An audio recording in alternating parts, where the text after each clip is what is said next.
I am not an MCU guy, as you all know. So please understand that before I go into this review. I went to see Wakanda Forever today. I just got back now. Collated some thoughts, honest opinions as usual. I will tell you what I actually thought of this. First of all, you need to earn a 3-hour runtime. That is a long film. I'm going to say something that might surprise a lot of you. I think it did. I had a really good time with this. I actually hold it in slightly higher of a regard than the first. I don't think it was perfect, and I do think there were some negatives with the film, which I will go into, but let's touch on some positives first of all. They dealt with Chadwick Boseman's passing in a really nice way. The end scene was really powerful. There were some good moments at the start, the way it tackled grief. I think it was done well. I think this is one of the best MCU villains I've seen. I think the way that Nyong'o was introduced, we thought it would go down a different path than it did.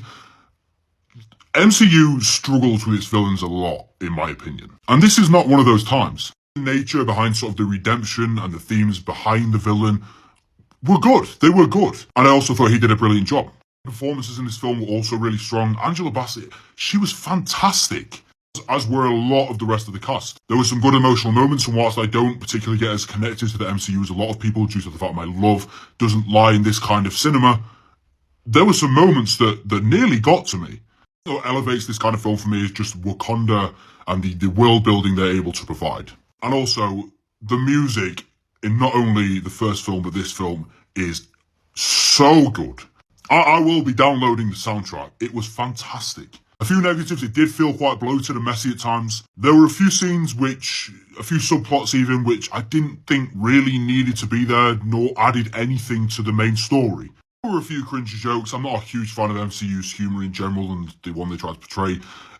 But it wasn't as bad as always, and I actually thought the dialogue was pretty solid. I think the first sort of 90 minutes were a lot stronger than that final hour, bar maybe that final powerful scene. And I do think that sort of the final battle did feel quite anticlimactic. The visuals were of course amazing. That was going to be a granted. It is a visual spectacle, as a lot of MCU films are, but that doesn't take away how chaotic and just messy it is at certain points. However, that didn't really hinder my viewing experience, as I said, I still really enjoyed this. I enjoyed this a lot more than I thought I was going to. This might even get into my top 5 MCU films so far. 5, top 10, that sort of marker. I definitely would have it slightly higher than Black Panther. I give this somewhere 4 out of 5. I enjoyed this a lot more than I thought I was going to. Probably what you thought I was going to. This was in my opinion, it was a good film. It was a good film.